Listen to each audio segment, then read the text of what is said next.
Ladies and gentlemen, aliens, whatever you identify in this wonderful, beautiful world, welcome into the Hunter Houston ESG podcast.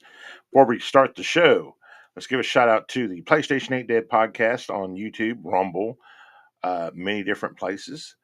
And shout out to the Radical One Reggie, LL Smooth, the one and only Sean Powers, lady, he is single, ready to mingle. Men, if you're also interested, Grinder is his thing, allegedly. Probably not. But uh, also, shout out to Will. Hey yo. He doesn't know what that means, but hey yo. And of course, the Resident Sterile Show. Now, with that said, this is going to try to be as family friendly as possible. So if you're listening with your kids, you may be able to listen with your kids, but I'm going to be very distraught at sometimes. I may scream, like, or just rage, but try to do it without using profanity.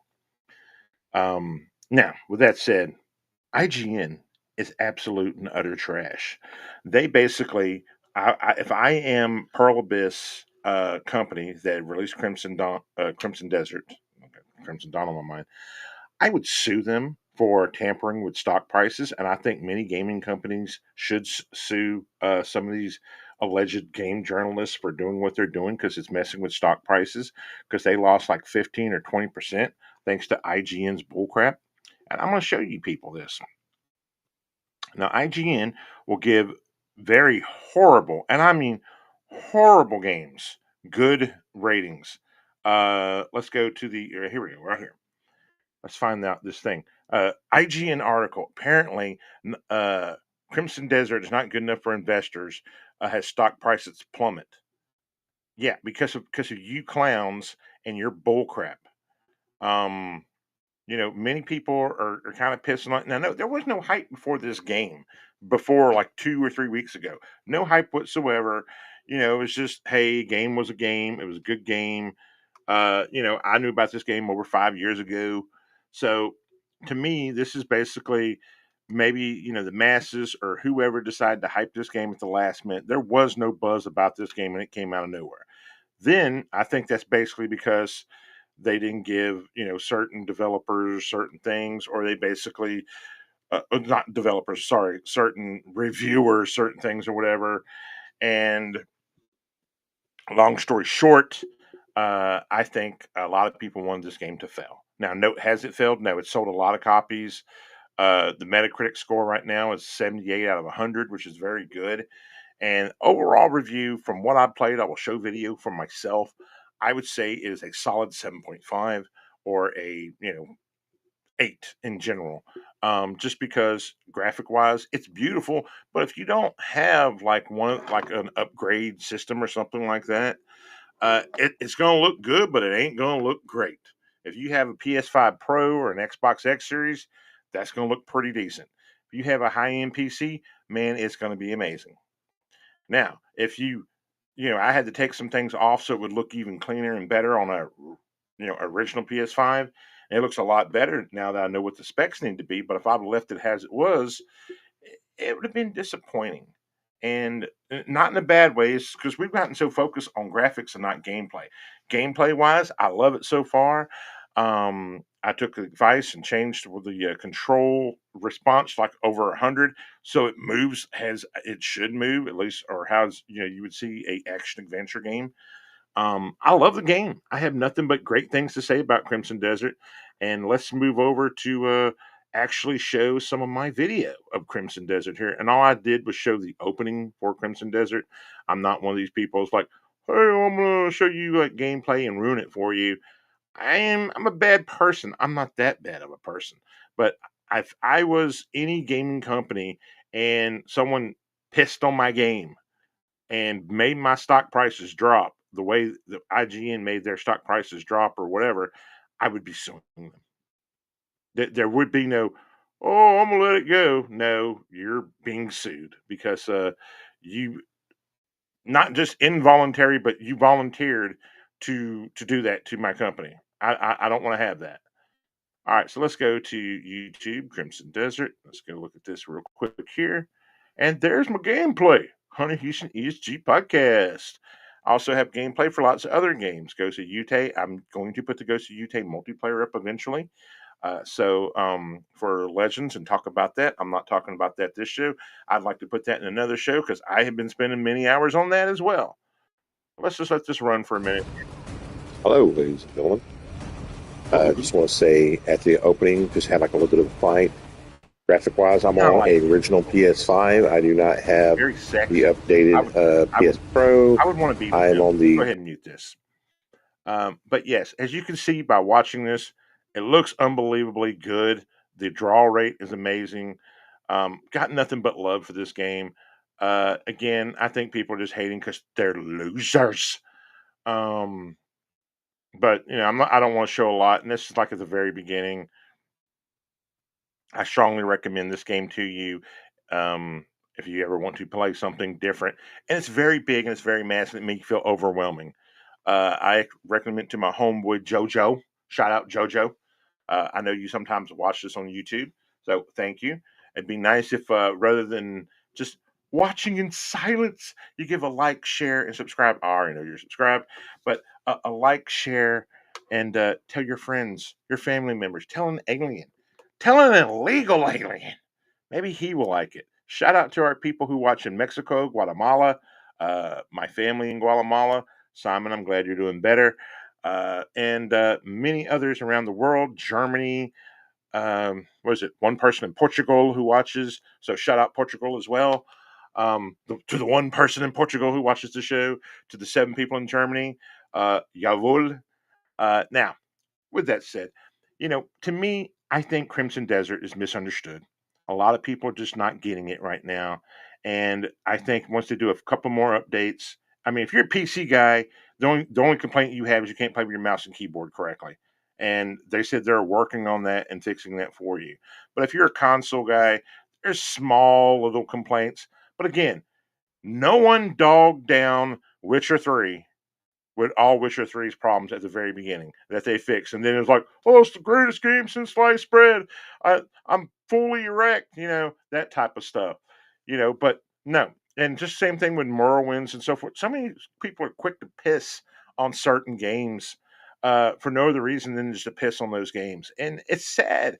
And, give games time. And, it's not like they wanted to release the game broken mess. They're not EA where you released Veilguard, which got a 9 from IGN, by the way, which is very controlled, not an open world.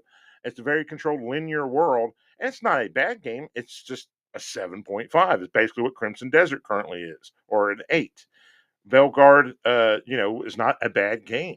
I played Veilguard. Now, would I buy it at full price? No. Would I buy it at $19.99? Yeah, probably. It'd give me a couple of hours, but it doesn't have hundreds and hundreds of hours worth of gameplay. The dialogue is kind of pedantic. This game right here, I've seen YouTubers already spend over 200 hours in it and are still finding things. To me, that's the most amazing thing, that you can play a game more than once and continue to find things. And so, to everybody out there, if you get a chance, if you have a Steam account, uh, try out Crimson Desert and then maybe buy it if you feel a certain way about it. It's not necessarily a super super hard game, but it starts out easy. It holds your hand, and then it becomes a hard game. And that's the way you want games to be. You want it to be okay. It's feasible. It's doable. It's not too hard. And then all of a sudden, oh, it is unbelievably tough, and I suck, and I need to get better. And there's so much combat. There's so many different things you can do in it. I am not a paid operative by Pearl Abyss.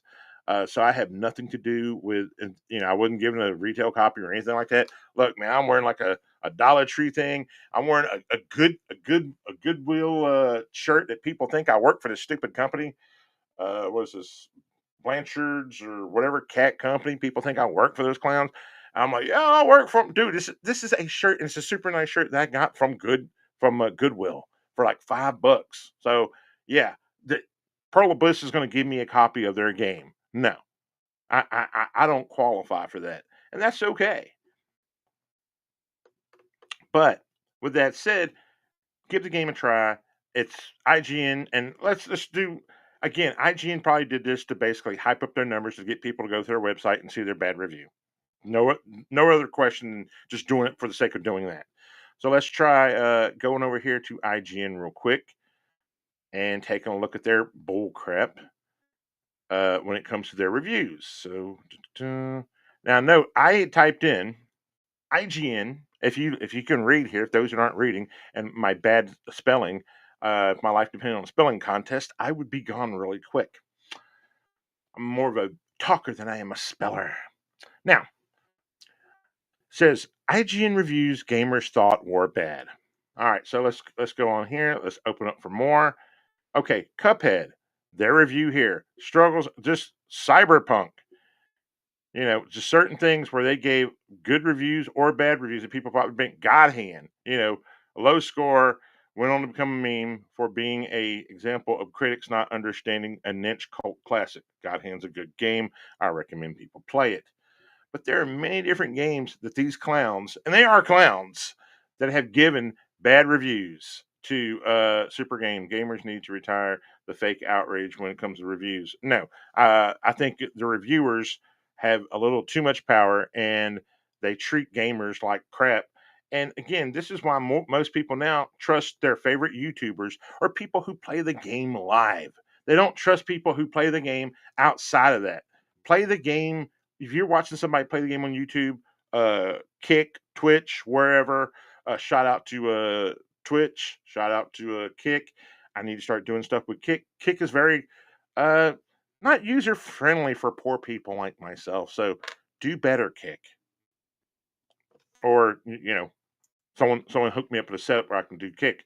But now, moving on from the wonderful, beautiful world of Crimson Desert, because it is wonderful and it is beautiful. Oh, and I am drinking tea, by the way. My favorite green tea, as always. Keep the voice kind of relaxed, it makes me sound like this. Not really. But yeah. Disney, ladies and gentlemen. The future for Disney. What does the future hold for Disney now that Bob Iger is gone? And let's take a look at that here real quick with Bobby boy calling no glory and getting the hell up on. Now, what I believe is that basically having some of the failures that he's had lots of failures. Let's not get it twisted now. Like, oh, Bob Iger is like the greatest in sliced bread. Nah, my dude made tons of mistakes, and Josh D'Armo, or if I'm saying that right, head of Parks is taking over. I don't understand how the dude of head of Parks is going to take over when going to the park is so damn expensive now. It's actually I was talking to my buddies over at PlayStation Ain't Dead playing on COD this morning with them. About how much it costs to go to a Disney park in America. It's actually cheaper to go to Disney Japan and go there. And if you're a scumbag or if you're ratchet, um, don't don't bring your drama and bullcrap over there to the Japanese people. They got enough problems trying to get rid of their invaders right now and getting the Japanese culture back to being 100% Japanese. With every now and then you have randos visiting where it's like you notice them because there's like one or two, not like there's 50 of them in a group and you're like, oh man, am I going to be attacked by randos? So yeah, but I digress. Let's go back to the story at hand. So it's cheaper to go to Japan and go to Disney there than it is to go to Florida or California or the one that they are allegedly going to build at one point in time. This was alleged in North Carolina. And that would probably been the best one of all time because you could raise up, take your shirt off, and throw it around like a helicopter, aka Petey Pablo style. If you never heard that song, please listen to it and give Petey Pablo your money because he probably needs it. Uh, I don't know what I'm sure Petey Pablo's living in a nicer house than me by far and has done far greater things than me. So he probably doesn't need it, but it'd still be nice if you listen to that song. So the head of parks takes it over. And the only thing I can think of with Mr. Iger is that he's done some sequels. He basically took the Moana animated series and made it into Moana 2. And then, of course, the live action Moana, which is either coming this summer or next summer with The Rock and the girl, which is the original. I'm thinking, how are they going to make him do that scene where he berates her at the end? Because that is a pretty harsh scene. Hopefully they went back, because you know how they change things in Disney movies. That's one of the one scenes that I would change, man. I did not feel comfortable watching that whatsoever. And at the end, he comes back. Spoiler alert to anybody who's never seen Moana, but spoiler alert, he comes back and he saves the day, and it's like, oh, nothing never happened. I didn't chastise you. I never apologize because apologizing is for the weak. You can't apologize when it's necessary, but apologize to someone who wouldn't accept your apology in the first place is stupid. Never apologize to those people because you never give those people an arm or a leg. But Moana, on the different hand, she's not one of those people. She's a fictional character who didn't deserve what Maui, aka Rock's character, did to her. Now, mm, with that said, he's got Frozen 3, which I would like to think is the closeout. Toy Story 5. There we go. I learned how to speak English, ladies and gentlemen. It's only been my first language since like almost birth. Hey, but so Toy Story's 5, some other stuff's coming out, and they're realizing the mistake they made and all the goodwill that they've lost, with putting storylines in there that didn't need to be in. Look, if you want to make as most money as possible, do not cater to any specific group whatsoever. I don't care how much they want it. You know, I don't cater to anybody in particularly. Nobody in particularly. If you think I cater to you in particular, you're wrong, sir, madam, whatever you identify as. I do that to be funny. I do that because I'm lame in that regards. But no, catering to whoever out of your way hurts your brand, it hurts your money. And if I was, like, yeah, it looks good on the surface, but eventually the normies who have money, the normies who have children, um, don't take their kids to go see your trash. They basically say, piss off, you are done. And note, he's technically not fired, he stepped down. So my speak was incorrect. But to me, there's no way you can say, "Oh, this is something that I want to happen on a constant basis. This is something that's important to do." No, that's not important to do, brother. That right there, the pandering for the sake of pandering is stupid. Look, if I want to pander to anybody, I want to pander to. Um, I told my friend this. I'm currently for those who don't know, I actually write music and I try to sing it sometimes using AI vocals over it, my own vocals, but through AI because I do not have a studio. I just have this little Chromebook thing here with many things on it. And so uh, there's just, I told my buddy, it's like I wrote this song, it's beautiful, and it's pretty open ended. I really can't see it. Yeah, I want to release it first. Then basically I can. That's the only catering I'm doing, but I'm doing it for a certain reason. And I will tell everybody later. I know I left the joke open. My apologies. Sometimes I do that kind of crap on purpose, but you'll get the joke later on if you watch this episode. It's like, oh, or listen to it, and it'll be funny as hell. I'll be super funny. They're like, oh, me get joke dude butthole, yeah, something like that, something along those lines. Now, with Bob being out, and the key thing is with Bob kind of being out, has the guy, the man, whatever. Will Star Wars finally be fixed? Now I know there's this awful rumor that Kathleen Kennedy is gone, but until that lady's no longer, put it this way, until she's far, far away in a different galaxy or 6 feet under, I don't believe she's done with Star Wars. You just don't walk away from that because, nerds and people like me say, "Oh, you suck and I hate you and you're ruining something I grew up loving." And as a fan, I feel it belongs to me. I do not. I've never said that, by the way. I realize I do not own their IP or their properties, but a lot of fans do feel that way. And with the all the backstories and the books and everything already in place, fans feel that way. Now, with all that to be said, will Star Wars finally be fixed? Will basically this new guy taking over, who's head of the parks, and again, how much change are they going to make? I mean, the parks are ungodly expensive. Everything's super expensive right now. Uh, just there is really, really how I see is just downhill going forward. I mean, it's like, oh, we got to bring in all these people from foreign countries so they can go to Disney and then ruin Disney. And no, why don't you just build a Disney over there? It's like, oh, we need more houses over here for no, no, no, no.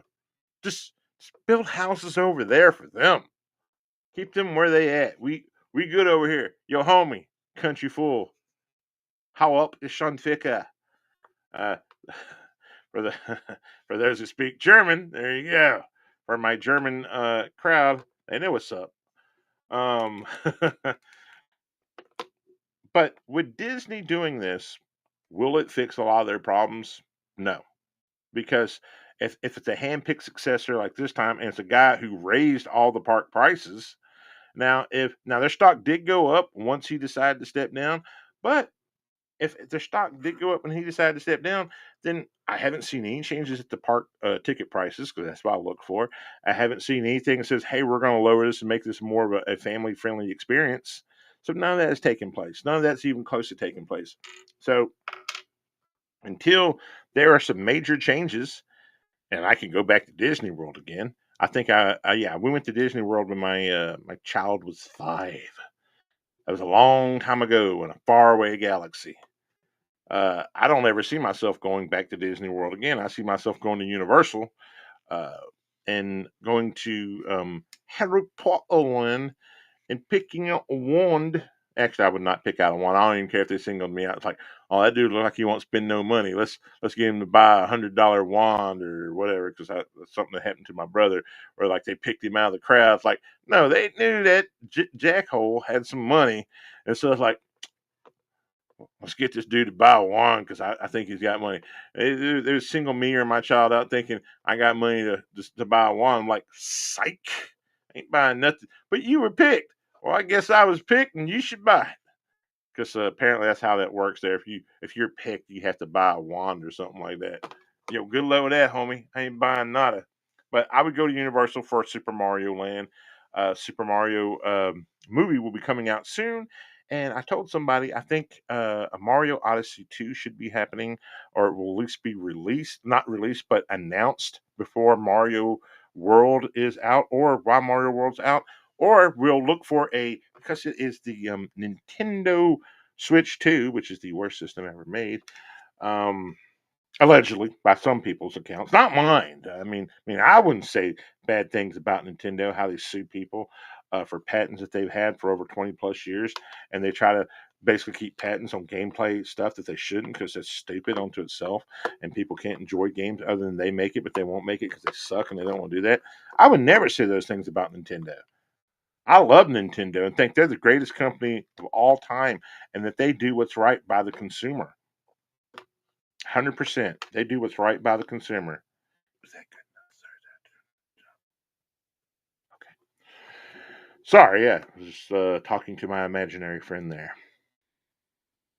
Now, so Mario Galaxy will probably have, or 1 and 2, even though I think they have redone them, will have a revisioned or a revised version where they make it HD version or something like that. That would make sense at the end of the day for something like that. Now, what am I currently playing? Well, obviously Crimson Desert, Ghost of Utah Legends, which came out. It's awesome and amazing. But before I get out of here, I usually talk about music, and I don't usually too often bring up my own music. But today, I'm going to bring up my own music. So if you get a chance, ladies and gentlemen, and you want to hear, look, what I listen to and what I sing or put out or write are two different things. I listen to Pantera. I listen to black metal. I listen to Megadeth. I listen to Slayer. I listen to like Japanese metal, Japanese pop, Korean pop, techno music, which is still some of my favorite music. Um, I listen to a little bit of everything. But with that said, my writing is totally different. I write I write from, just things that have happened in my life, different pain, so forth and so on.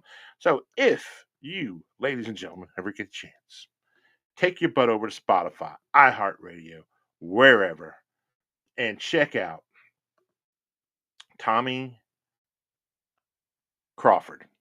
Check him out. Check out the music. Check out the song Playground. Check out the song I Used to Have an Angel. And then there are two new songs coming. One is a war protest song. I had wrote this before the war. I was trying to get it to get up for a while now, but I wrote that before all this war broke out, or even talks of it before we even did any bombing over there. So I don't think this was just pre-planned with that. It was not. These are two different songs, and I'm trying not to stay in one group or one category. This song here obviously is a country song because there's a country picture. This song is basically the circle of life. If you have a daughter or a child in general, and it's kind of like you're taking her to the playground, and then at the very end, you're an old man. I'm trying to do AI to make a video for it. Will's in his car screaming and listening, saying, "Damn it, Thomas! Stop talking about AI and making music videos." But yeah, so if you get a chance, check it out. Give it a like, give it a share it with a friend. I guarantee your wife, somebody will probably identify with this song. Playground was written for a friend. Uh, she's a good friend, but the song was basically written also with feelings that I had about my own child and about the feelings between a father and a daughter, where you have this unconditional love for each other. And I have another one coming out that's actually about my own child. But that's when these other two comes out, because I have a techno style song coming out called "The Rain," and of course my protest song called "The Horrors of War." Um, so if you like those songs, please give them a like. They'll be coming soon to Spotify, iHeartRadio, YouTube Music, uh, TikTok, wherever.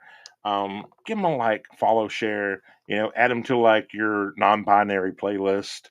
That would be cool. Because again, I mean, I try to write songs with heart and soul in them and have some feeling to it. The one song I wrote in 1994, which is "I Used to Have an Angel," I actually wrote that when I was in Germany, when I was in Stein. I was well, actually, I wasn't Volksmarsch. I was just running for fun because I was on track team. So I think I was doing like a 10K run to Schwabach. So that's why I wrote that song, and a lot of people love that song. They say, "Oh, Jason Aldean or whoever should sing it." It's like cool. They can give me some money and they can sing whatever. It's like, or at least give me some writing credits. And then give me a couple of dollars. That would be nice. Pay off my house. The Congress is asking for $200 billion for their war efforts. I'm asking for 120 to pay off my house. Okay. I think mine's more reasonable for the American taxpayers. So, with that said, ladies and gentlemen, aliens, whatever you identify in this wonderful, beautiful, great, and amazing world, be thankful for every day here. And thank you so much. And as soon as I get out of here, I'm going to drink some more of my tea. I'm going to turn on my PlayStation 5. And I am going to play, if the boys from PlayStation ain't dead or still online, play some COD with them. If not, I'll be playing some Ghost of Utah Legends. So, ladies and gentlemen, peace out.